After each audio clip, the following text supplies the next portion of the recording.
Next slide. जब needs wants and demands ये चीज़ें हो जाती हैं पूरी इंसान की, तो आगे मार्केटिंग क्या कहती है? मज़ीद अंडरस्टैंड करने के लिए आपकी मार्केट प्लेस को और कस्टमर को मार्केट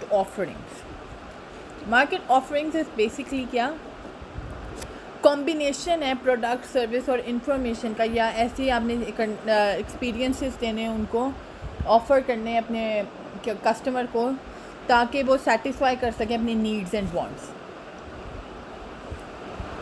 कि आप एक अच्छा कॉम्बिनेशन बना के देते हैं जिससे वो अट्रैक्ट होता है आपके पर्टिकुलर प्रोडक्ट की तरफ। फॉर एग्ज़ाम्पल, अब मार्केट ऑफरिंग्स में ना आप झूठ नहीं बोल सकते, आपने सच ही बोलना है, क्योंकि अगर आप अपने प्रोडक्ट को ऐसे ऑफ़र करेंगे और आप जो स्टेटमेंट दे रहे हैं वो उसको सपोर्ट नहीं करती होगी, तो एक दफ़ा तो कस्टमर ले लेगा, but it will not be possible for them कि वो आपके परमानेंट या आपके लॉन्ग टर्म कस्टमर बन सकें, आप उसको रिटेन नहीं कर सकेंगे। आफ्टर मार्केट ऑफरिंग्स आता है मार्केटिंग मायोपिया। तो व्हाट इज़ मार्केटिंग मायोपिया? ये होता है, ये है कि that you only focus on your existing wants losing the sights of underlying consumer needs. Basically it's what के that you focus on short sighted approach होती है ये। You focus more on the company's benefit instead of defining organizational products benefits for the customer। कि आप ऐसे अपने product को present नहीं कर रहे होते जो कि कस्टमर के इंटरेस्ट में जा रहा होता है, बल्कि आप अपनी ऑर्गेनाइजेशन या कंपनी के इंटरेस्ट में बात कर रहे होते हैं, आप उसकी नीड्स पे ज़्यादा फोकस कर रहे होते हैं। You can say it is a kind of a failure to see या एडजस्ट करना इन्वायरमेंट के चेंज की तरफ। आप कहते हैं मैं जिस तरीके से जा रहा हूँ या जो मैं हूँ वो सही हूँ, the other person is not right, my product is the best, और इसको मज़ीद कोई चेंज वगैरह की ज़रूरत नहीं है। इसका हम एग्ज़ाम्पल ऐसे ले सकते हैं जिस तरह जो कोडैक था ना, Kodak loss much to Sony digital cameras जब वो लोग आए, because Kodak was not ready for this change and he was not prepared. Kodak prepare ही नहीं था। जब वो प्रिपेयर ही नहीं था तो वो रिएक्ट नहीं कर सका तो उसने अपनी मार्केट प्लेस लूज़ कर दी। नोकिया याद होगा हम सबको, एक ज़माना था नोकिया को समझ नहीं आई जब iOS और एप्पल और एंड्रॉयड ने आके उसको साफ़ कर दिया, because Nokia was trusting themselves too much, their brand name, they were too much in their selves, के उनको लगा कि हम जो हैं हमें कोई नहीं हिला सकता, चाहे एंड्रॉयड आ जाए या एप्पल आ जाए। So this is marketing myopia. Then understanding the market place and customer needs. मज़ीद कहते हैं customer value and satisfaction expectations. अब कस्टमर को आप जितना वैल्यू करेंगे, जितना आप उनकी नीड्स एंड वांट्स को पूरा करते जाएंगे, उतना आप अपने कस्टमर को सेटिस्फाई करते जाएंगे। So for them you have to set the right kind of expectations, जिसमें किसी किस्म का फौज ना हो, किसी किस्म का टू मीनिंग बात ना हो, स्ट्रेट फॉरवर्ड बात हो, not too high, the expectations should not be too high, not too low. अब एक कोई न्यू सर्फ आपने लॉन्च किया, डिटर्जेंट पाउडर, अब आप कहें कि आपके कंपेटिटर्स बैठे हुए हैं, बोनस है, एक्सप्रेस है, आपका कोई नया XYZ डिटर्जेंट आया है, अब आप कहें कि इससे तो जी सारे जो दाग हैं वो फिनिश हो जाते हैं, और इसकी तो एक धुलाई से ऐसी चीज़ ऐसा वो होगा कि बस यही होगा। Maybe once you will attract the customer, maybe someone आपकी पैकेजिंग देख के आपकी कोई ऐसी स्टेटमेंट लिखी हो, दागों की कर दे धुलाई सफाई ब्ला ब्ला ब्ला, कस्टमर आपको ले लेगा, ठीक है। लेकिन जब वो एक दफ़ा यूज़ करेंगे, घर ला के यूज़ करेंगे, then they will not purchase your product. Why? क्योंकि आपने उनकी एक्सपेक्टेशन इतनी हाई सेट कर दी थी कि वो एक्सपेक्टेशंस पे आपका प्रोडक्ट खरा ही नहीं हुआ। When the product was not able to stand up what you saying, what expectations you had set, तो कस्टमर को वैल्यू नहीं मिलेगी, वो सेटिस्फाई नहीं होगा और वो आपके हाथ से चला जाएगा। Then coming forward exchange. Exchange जिसका मैंने आपको बताया था पहले कि it is a relationship between you and the customer, you give value and they give you value in return. So exchange is the act of obtaining a desired object from someone by offering something in return. एक ऐसा act है जब आप किसी को कोई चीज़ देते हैं वो आपको वापस देता है। इसकी एग्जांपल जैसा मैंने आपको एक दफ़ा बताई थी कि ये हो सकती है कि आपने एक रेस्टोरेंट में गए, आपने खाना खाया, आपने अपना फूड ऑर्डर किया, you ordered your food, you at it, you were satisfied, you loved it taste, आपको सारा जो इन्वायरमेंट था वो अच्छा लगा, आपको टेस्ट अच्छा लगा, आपने इन रिटर्न अच्छा फीडबैक दिया, आपने इन रिटर्न उनको पैसे दिए, तो इससे क्या हुआ, एक्सचेंज हुआ। They gave you value by providing you good services, by providing you good food, and you gave them money, you gave them good compliments, feedback in exchange of their services. So this is the exchange relationship between a customer and the organization. Markets क्या होती हैं? Markets वो जगह है जहां आपके जो तमाम पोटेंशियल बायर्स हैं, जो तमाम पोटेंशियल कस्टमर्स हैं आपके प्रोडक्ट या सर्विस के लेने के लिए, वो आपकी मार्केट है। वो तमाम लोग जो आपके प्रोडक्ट के लिए, आपकी सर्विसेज के लिए यकजा हैं और वो आपकी सर्विसेज प्रोडक्ट्स लेते हैं, that is your particular market, आपके प्रोडक्ट की। Markets are the sets of actual and potential buyers, जो आपके असल में बायर्स हैं, जो आपका ही प्रोडक्ट लेते हैं, ऑफ अ प्रोडक्ट और सर्विस। Excuse me. अब हम आगे हैं, designing a customer driven marketing strategy. एक ऐसी स्ट्रैटेजी बनाना जो कस्टमर ड्रिवन हो, जो कस्टमर को वैल्यू करती हो, जो कस्टमर को सेटिस्फाई करती हो। हम ऑर्गेनाइजेशन इसलिए बनाते हैं ताकि हमें प्रॉफिट हो सके। अब ऑर्गेनाइजेशन तभी चल सकती है, maybe it's a service firm, maybe ये एक गुड सेलिंग फर्म है, जो भी आपकी फर्म है ना, आप तब तक कामयाब नहीं हो सकते जब तक आपके जो कस्टमर्स हैं आपके साथ खुश नहीं होते। सो एक ऐसी मार्केटिंग स्ट्रैटेजी बनाना जो कस्टमर ओरिएंटेड हो, कस्टमर ड्रिवन हो। Marketing management is an art, is the art and science of choosing target markets and building profitable relationships with them. एक कह रहा है कि एक ऐसी आर्ट है, एक ऐसी साइंस है जिसमें आप चूज़ करते हैं अपनी जो आपकी टारगेट मार्केट है, कौन सी एज ग्रुप है, कौन सी जगह है, कौन सी जगह पे इसकी ज़्यादा ज़रूरत है, किस किस्म के लोग हैं जो ये यूज़ करते हैं, उनको किस किस्म की मार्केटिंग स्ट्रैटेजी से, किस तरह की पैकेजिंग से आप अट्रैक्ट कर सकते हैं। अब एक चिप्स पैकेट है, लेस, प्रिंगल्स कह लें, लेस कह लें, लेस लेते हैं एग्जांपल, और एक लोकल जो हमारे चिप्स मिलते हैं। अब लेस की पैकेजिंग में और जो लोकल 2-2 रुपये के आपको वो पापड़ वगैरह मिल रहे होते हैं, उसकी पैकेजिंग में बहुत फ़र्क है। सो ये क्या है, ये मार्केटिंग मैनेजमेंट है, ये एक आर्ट है। वो समझते हैं कि हम कौन से लोगों को टारगेट करें, हमारी टारगेट मार्केट कौन सी है, और हमने उनके साथ कैसे प्रॉफिटेबल रिलेशनशिप बनाना है। उनको कॉस्ट में हम खुश कर सकते हैं या हम उनको क्वालिटी में खुश कर सकते हैं। these all the decisions are about marketing management.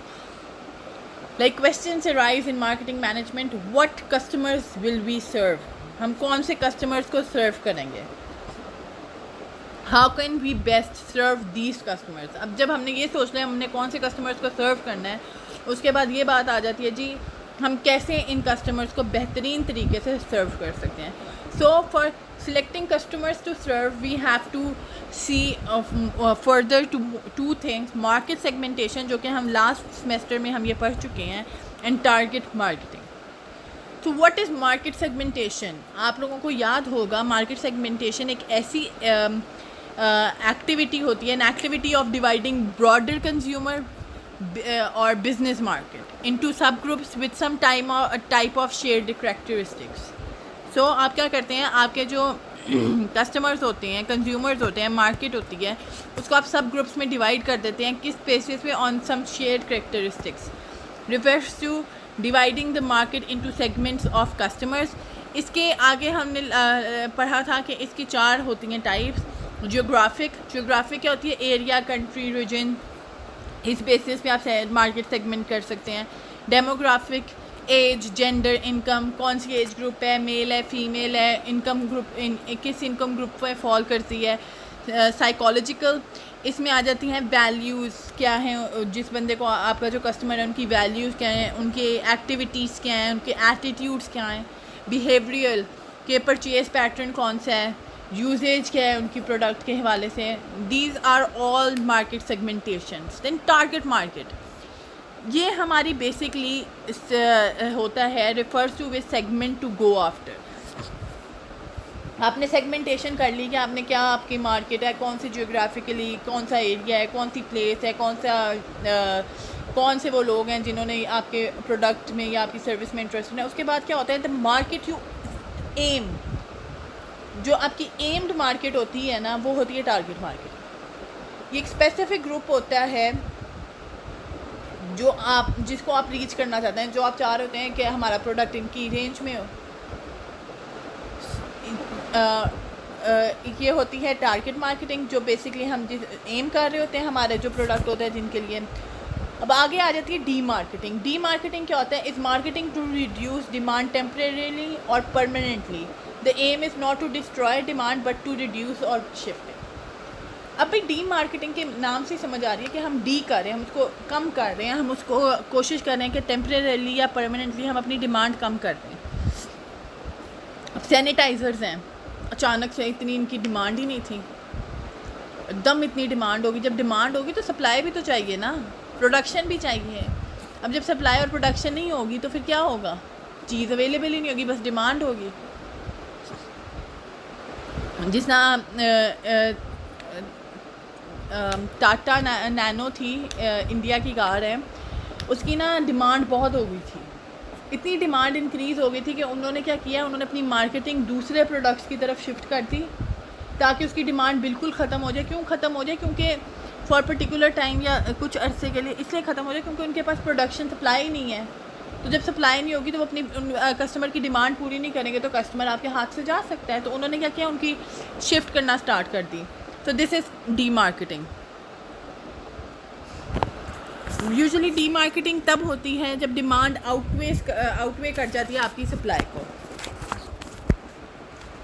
अब आ जाता है आगे the value proposition. Value proposition क्या होता है, it is the set of benefits और values a company promises to deliver to customer to satisfy their needs. एक ऐसी वैल्यू जो आप या बेनिफिट आप अपने कस्टमर को जो कंपनी है वो अपने कस्टमर को प्रॉमिस करती है कि हम आपको ये देंगे। फॉर एग्जांपल एप्पल कहता है the experience is the product. तो वो आप कहते हैं कि आप जब हमारा प्रोडक्ट यूज़ करेंगे आपको ऐसा एक्सपीरियंस मिलेगा कि आप याद रखोगे। ऊबर है the smarter way to get around. तो ये क्या है, ये एक ऐसे है जो ये लाइंस होती हैं, ये ऐसे जो आपको कंपनी ऑफ़र कर रही होती है अपने प्रोडक्ट के बारे में, अपनी सर्विस के बारे में। तो आपको इससे क्या मिलता है, आपको इसमें अट्रैक्शन मिलती है। आप कहते हैं कि ये मुझे ये वैल्यू दे रहा है, ये मुझे ये बेनिफिट दे रहा है, so you try to use it and see के उतना आपको सेटिस्फैक्शन हो रही है कि नहीं। And when you achieve that satisfaction तो आप उनके कस्टमर बन जाते हैं। अब आगे आते हैं designing a customer driven marketing strategy, marketing management orientation. ये 5 मॉडल कॉन्सेप्ट है प्रोडक्शन ये मार्केटिंग का। ये बेसिकली क्या कहता है, ये इसके 5 स्टेप्स हैं। Production concept, product concept, selling concept, marketing concept and societal concept. इसमें 5 किस्म के कॉन्सेप्ट्स आ गए हैं। सबसे पहला है प्रोडक्शन कॉन्सेप्ट, प्रोडक्शन से निकला है, सबसे ओल्डेस्ट कॉन्सेप्ट है। It totally focuses on product not on customer. कि जो आपकी प्रोडक्शन है उस पर फोकस हो रहा होता है, कस्टमर पे नहीं हो रहा होता। लार्ज प्रोडक्शन होती है, जितनी हमने ये लास्ट सेमेस्टर में पढ़ा था, जितनी ज़्यादा लार्ज प्रोडक्शन होती है उतनी ही कॉस्ट आपकी कम होती है, उतनी जो प्राइसेस होती हैं वो प्रोडक्ट होता है आपका अफोर्डेबल होता है, चीप होता है फॉर द कस्टमर। तो आप जो इस कॉन्सेप्ट के अंडर ये होता है कि जितना आपका प्रोडक्ट चीप होगा, जितना आपका प्रोडक्ट अफोर्डेबल होगा, उतना आपका प्रोडक्ट बिकेगा। इसमें जो एक डीमेरिट कह सकते हैं वो ये होता है कि customer not always wants the cheaper the affordable product. तो ये एक इसमें डीमेरिट हो जाता है। उसके बाद आ जाता है प्रोडक्ट कॉन्सेप्ट। प्रोडक्ट कॉन्सेप्ट उसके नाम से कि वो प्रोडक्ट पे फोकस होगा, उसकी क्वालिटी पे फोकस होगा। प्रोडक्शन कॉन्सेप्ट पे प्रोडक्शन पे फोकस था कि प्रोडक्शन ज़्यादा से ज़्यादा होगी तो कॉस्ट कम होगा। प्रोडक्ट कॉन्सेप्ट में क्वालिटी ऑफ द प्रोडक्ट। कि the better the product the customer will purchase it. आपका प्रोडक्ट जितना अच्छा होगा, no matter what the price is, your customer will purchase it. No concern कि कितनी डिमांड है, that what is the demand of the customer, but creating best product from your own companies और your own perspective और knowledge. ये होता है product concept. Then आ जाता है सेलिंग कॉन्सेप्ट. सेलिंग कॉन्सेप्ट क्या कहता है कि प्रोडक्शन एंड जो प्रोडक्शन और जो क्वालिटी होती है ना, इससे सेल्स नहीं करवाई जा सकती. सेल्स आप करवा सकते हैं, जो सेल्समैन खड़ा है ना वो सेल्स करवा सकता है. अगर सेल्समैन से ये चीज़ ये कहती है कि जो सेल्समैन उस वक्त खड़ा होता है, जिस आप हाइपर स्टार जाते हैं, मेट्रो जाते हैं, वहाँ पे जो सेल्स वुमेन या मैन होते हैं, आप कोई अपने कुछ डिटर्जेंट देख रहे हैं, कोई सोप देख रहे हैं, कोई भी चीज़ देख रहे हैं, वो आपको कहती है ये न्यू चीज़ है, ये है, वो आपको उसके फीचर्स बताती है. You kind of get attracted और आप वो ले लेते हैं. तो ये बेसिकली होता है सेलिंग कॉन्सेप्ट. इसमें आप कहते हैं ना क्वालिटी मैटर करती है, ना क्या कहते हैं प्रोडक्ट की प्रोडक्शन मैटर करती है. इसमें आप कहते हैं कि जो सेल्समैन होता है वो आपका प्रोडक्ट डायरेक्टली सेल करवा सकता है. फिर आ जाता है हमारे पास मार्केटिंग कॉन्सेप्ट. मार्केटिंग कॉन्सेप्ट क्या कहता है? मार्केटिंग कॉन्सेप्ट ये कहता है that you have to focus on customers needs, wants and you have to satisfy your customer. If your customer is satisfied तो आपका प्रोडक्ट सेल हो रहा है. इसमें क्या होता है कि जब भी जो ये फ्लेक्सिबल होता है, ज़रा आप you change your production procedures product according to the demands of your customers changing. उसके बाद आ जाता है हमारे पास सोसाइटल कॉन्सेप्ट. सोसाइटल कॉन्सेप्ट ये कहता है कि that with satisfying your customers you have to also satisfy your society. You have to take care of your society, and whatever you're doing that have some kind of benefits for the society. ये हो जाता है societal concept. Marketing management orientation, हम इसकी definition जल्दी से पढ़ लेते हैं. Production concept is the idea that consumers will favour products that are available और हाईली अफोर्डेबल. जितना कोई प्रोडक्ट अवेलेबल है, जितना हाईली अफोर्डेबल है, तो प्रोडक्शन कॉन्सेप्ट कहता है उतना ही कंज्यूमर उसको ले लेगा. Product concept is the idea that consumer will favour products that offer the most quality performance and features. Organizations should therefore devote its energy to making continuous product improvement. So it talks about the improvement of the product, it talks about the quality of the product, it talks about that more good your product is, the consumer is gonna buy it.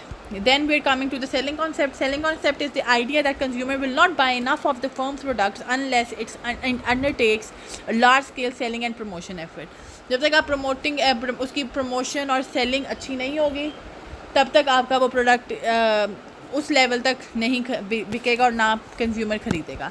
Then comes the marketing concept is the idea that achieving organizational goals depends on knowing the needs and wants of the target markets and delivering the desired satisfaction better than competitors do. So it is customer driven. आप customer के हिसाब से अपने product को timely change करते हैं, उसको innovate करते हैं, उसमें इम्प्रूवमेंट्स लाते हैं.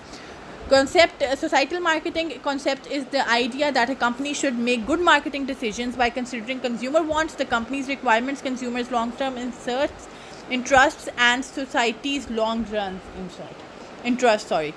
इसमें ये कह रहा है कि आपको कस्टमर का, कंपनी का, कंज्यूमर का, साथ साथ सोसाइटी का भी लॉन्ग टर्म इंटरेस्ट अपने जहन में रखना है.